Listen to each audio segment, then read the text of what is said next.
Magandang araw mga mi, it's Laba Day na naman today.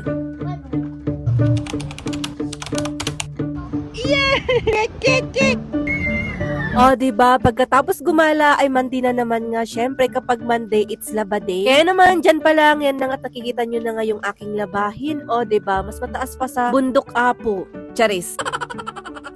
So, eto na nga, hindi pa nga ako nakontento, kaya naman naghanap pa nga ako ng labahin. Ay naapo, naihian kasi ito ni Arkidandan, kaya naman dapat na talaga siyang palitan. Kaya naman, ayan, nadagdagan ulit ng aking labahin. At dahil nag-uulan nga rin itong nakaraang linggo, ay basa na nga rin itong aming flooring. Kaya ito, nagpalaki ulit ako ng puwet. Chares.